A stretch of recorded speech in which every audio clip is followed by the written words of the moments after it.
If you think buying your first rental property is impossible without a lot of savings, this video will show you how to do it using 3 creative strategies. I'm going to go through the pros and cons of each so that you can decide what's best for your situation so that you can buy your first rental property.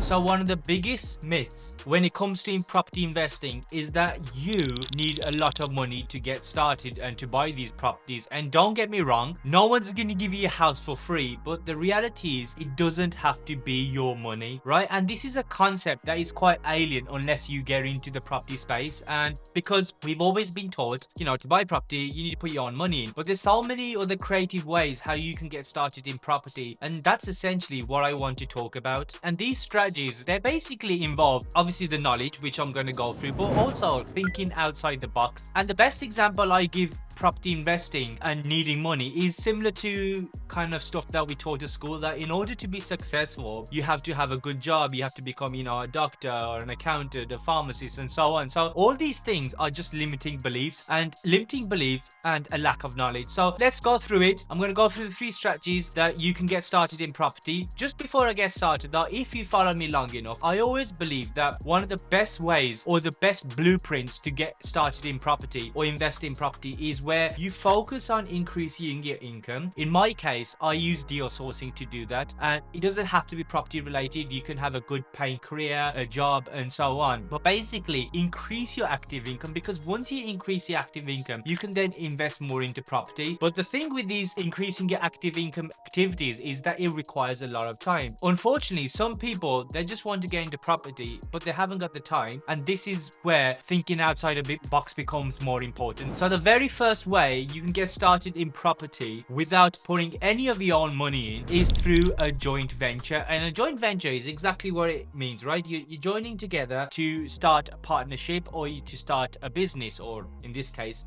start property. Essentially, a joint venture is a collection of different strengths and different resources. Once you pull them together, that essentially allows you to invest in property. So hypothetically speaking, let's say that me and you are now joint venture partners, right? I have the money, I don't have the time, I've already got a business, I don't have the knowledge in property, but you do, but you don't have the money. So essentially, you're combining these qualities together. One person has the knowledge, one person has the time, one person can do all the, groundwork, and then the other person has the resources. Once you put them together, you can then combine that to invest in property and basically split your profits. And this is ideal for people who don't have the money, but they understand how to find deals, or they're willing to, learn how to find these deals. And then that way, all you then need is a joint venture partner who funds this venture, and then you can invest into property and you go half off. It's a win-win situation, because if you think about it, the person who has money right now, they couldn't exactly get into property without you anyway, because they're too busy, they don't have the knowledge, they don't have the expertise about property, and you will, or you do. So that's where a joint venture can be really, really powerful. And the beauty with joint ventures are that if you think about it, it's not really your money, right? And if you especially have a couple of joint venture partners, right, and that's ultimately down to you whether that's the route you want to go down, but ultimately the kind of projects you do, the amount of properties you buy, it really is as scalable as you want. It's really as scalable as how much your joint venture partner or partners, how much capital they have. So in a way, it's a lot more scalable rather than if you was having to save up money for yourself each time per property. And I know joint ventures sound like a bit of a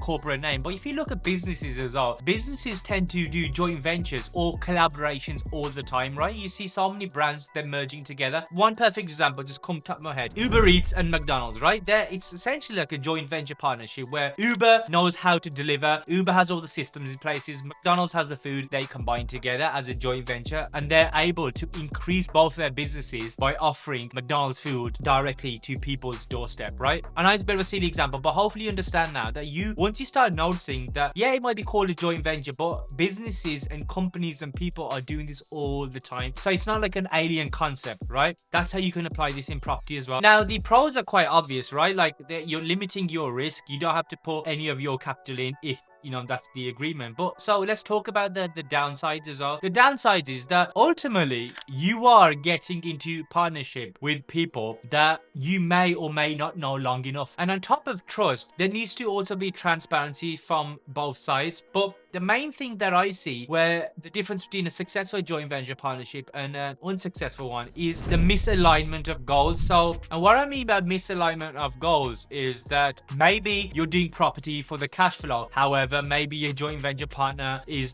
wants to get into property for flipping, for the big chunks of cash. Maybe you're looking to only invest into property for the 5 years time, but maybe your joint venture partner wants the money at the end of the year. So you really have to sit down with your joint venture partner and really understand what both of your goals are and see if they're aligned, right? Because the last thing you want to do is that you'll just say, yeah, we'll do a partnership because you need the money, and then a few years down the line you're going to create extra trouble for you and you can't really pull out because now you're tied in with a couple of properties. This is where I've seen joint venture partnerships struggle, because few years down the line one of your situation could change, right, where you now need the money and your investors like, no, hold on, we invested together knowing or agreeing that we was going to invest for 10 years together and then we're going to cash out or whatever it is. So just be mindful that joint venture partnerships, they can be very powerful, they can be very scalable, and it can really rocket fuel your property journey. But just understand there can be problems occurring, maybe not in the first year, maybe not in the second year, but further down the line. That's why having concrete goals, aligned goals, is super important. But on top of all this, you need to have everything in written, in contracts, right? So there's an agreement in place. That way none of you can backtrack, and if you do, it's there in the writing. We'll get back to the video in a few seconds, but 70% of you watching this video aren't subscribed to my channel. Please do me a favor and hit the subscribe button and buy more properties in the next few months. I'll be sharing everything so you can learn from my mistakes for free.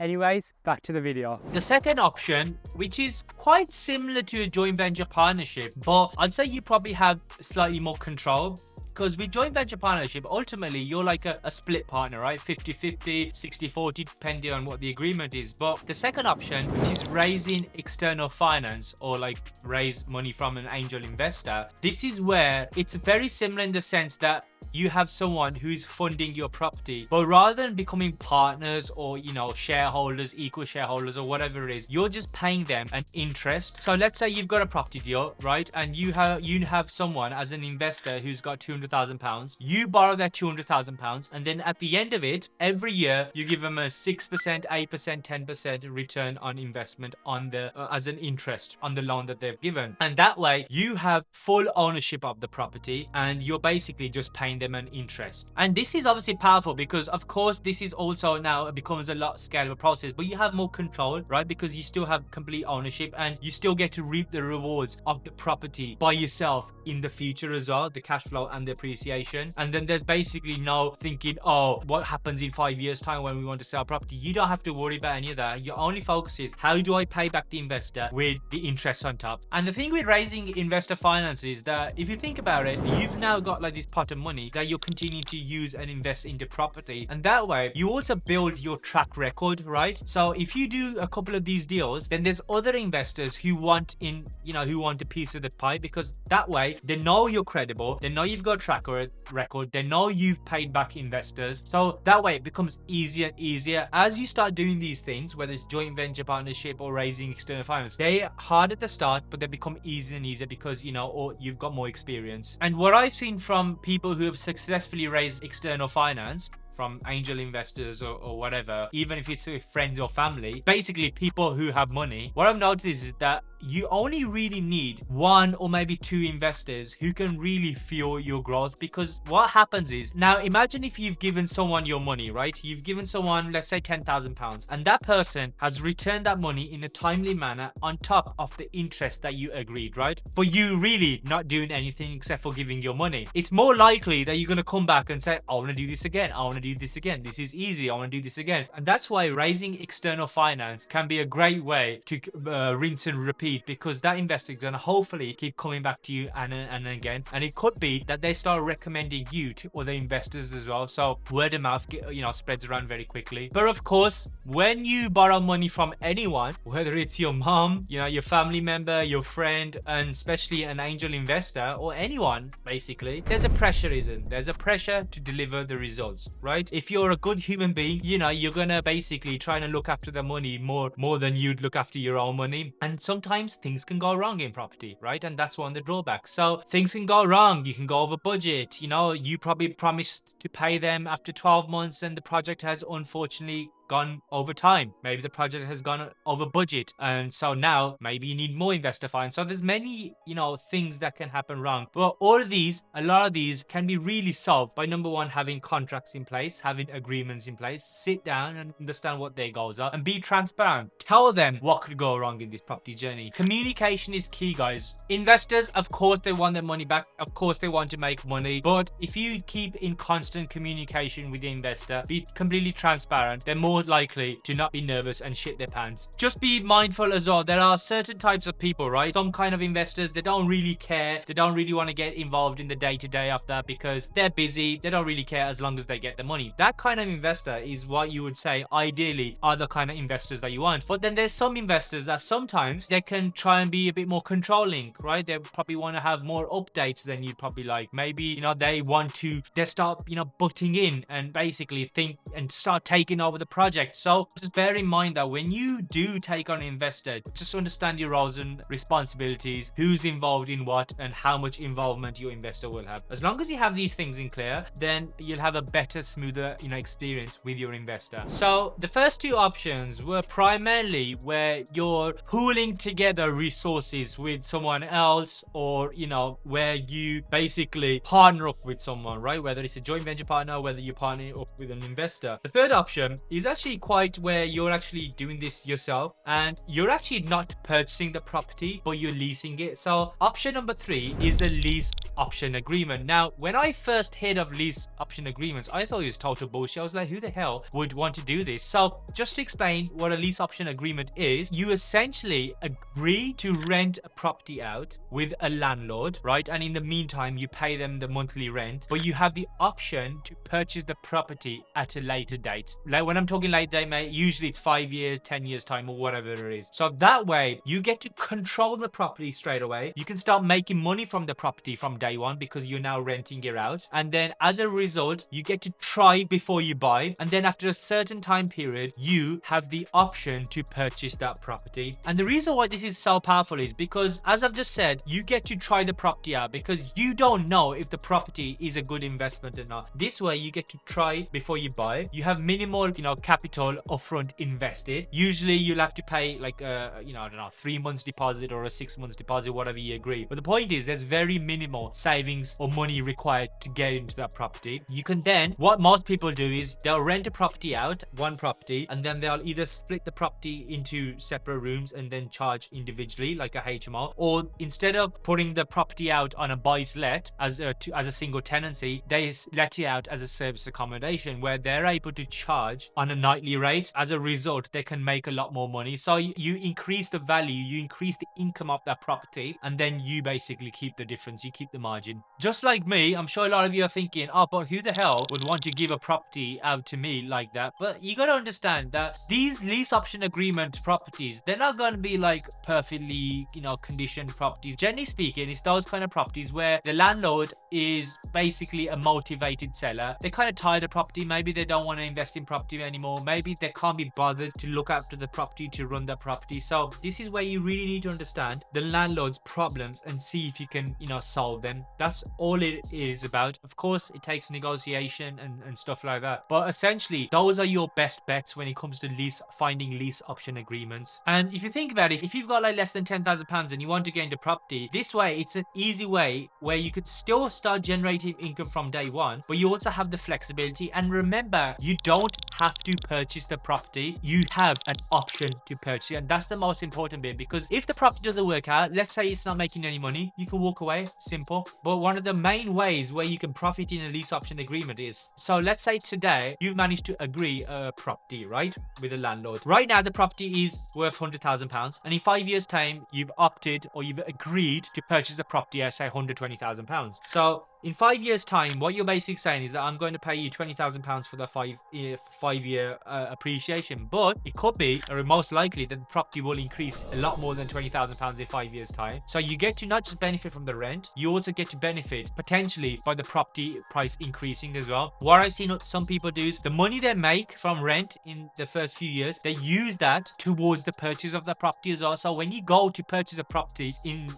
a few years time, you've already made some of that money from the property itself. So it's a really, good way if you haven't got that much money, because you could use the cash flow from that property to fund its future purchase. But of course, like all good things, everything comes at a cost, right? So what is the cost? The cost is obviously finding these lease option agreement properties. They're not straightforward, right? You can't, it's not like you just can go to any property like you would on Rightmove and try and buy it. You have to negotiate. First, you have to find these properties. Then you need to understand if the landlord is even willing to do that. Then you have to negotiate on terms. So it's not straightforward, but when you don't have that much money, then you need to basically make that up by other things. And in this case, you have to have effort and the work ethic, because if you haven't got money, you haven't got a choice. You haven't got that luxury, right? So as a result, you have to make up for it and compensate by putting a lot of repetitions in. You're not going to get a lease option agreement by just asking once or twice. It's a repetition game. The more you try, activity creates opportunity. Another risk could be that, let's say, going back to our example, that you agreed to purchase the property at £120,000, even though the market value is £100,000. In 5 years time, right, you're going to purchase it £120,000. Maybe there's a possibility that the price of the property did not rise as you had expected. Let's say the property is actually only still worth £100,000. It hasn't really gone up in value. That way, you now have to pay £120,000 in. But always remember, you have the option to walk away from it. So just bear that in mind. And I guess the other thing is that if you're purchasing lease option agreements, it's not always the case, but it's most likely that the property's condition is not going to be the best, right? And that's why the landlord is probably looking to sell it, because, it's not in good condition. They can't be bothered to look after it. So as a result, maybe you might not have to refurb the property right now, but it's very likely that if you hold it for long enough, that you're gonna have to refurb it or freshen it up at some point. And that basically means you have to put your own money in. So that's another thing. And another thing could be that maybe you thought you was gonna absolutely kill it, and you've tied in for 5 years for the rent. You have to still pay the rent for 5 years time. But what if you had the idea of setting this up as a HMO or even service accommodation, and he hasn't generated the income you thought he was? You're still liable for the 5 years rent. Again, there's other nuances that you can have, breakout clauses and stuff, but I'm just trying to give the full picture so you truly understand pros and cons of each strategy. So now that you have these 3 strategies, I'm guessing some of you may be angling towards one strategy, or maybe you think, oh, this strategy is better. So how do you have to choose which strategy is better? Essentially, it really depends on your goals, and it also depends on like what's happening in your life, right? And what kind of skill set you already have. If you think you're great at networking, if you think you've got a good network of people who are in the property industry who or are interested in the property industry, friends, family, colleagues, whatever, then maybe joint ventures could be an easier option for you, because you could find that joint venture partner. If you think that you're confident enough, or you've got a good network of wealthy people already, wealthy people who want to return on their money, then maybe raising investor finance, angel investor finance could be a good option for you. If you think that you have a lot of time, on your hands, and you're willing to work your ass off, then maybe lease option agreements could be a better option for you, knowing that the rewards could be significant compared to the amount of money you're going to put in. Or if you don't like risk in the first place, then lease option agreements could be a good option for you, because when you're taking on a lease option agreement purchase, you are essentially minimizing your risk, because you can try before you buy, right? So yeah, all of these things are specific to each person. Every strategy has pros and cons. That's the reality. No strategy is perfect. If it was, everyone would be doing it. This is why you need to sit down and really understand what it takes to basically carry out this strategy, and then take it from there. I would always dip my toes, start small, see, test it, and if you like it, and then try and double down on what works. Now, those 3 strategies I talked about are for people who essentially want to get into property, but they don't have the money. And as I already mentioned at the start of the video, that another way could be by increasing your income, right? Increase your income, build up that cash pot, and then invest in property. Because right now, if you haven't got the money, it's most likely because your income is not high enough, right? Or your outgoings are too high. But usually it's because they're not making enough money. So if you are looking to make money in property, one of the best ways you can do that is by deal sourcing. And I've got a video called How I'd Make 10k a month as soon as possible in property. Go watch that video if you're interested in increasing income. Subscribe to this channel, and I'll see you soon.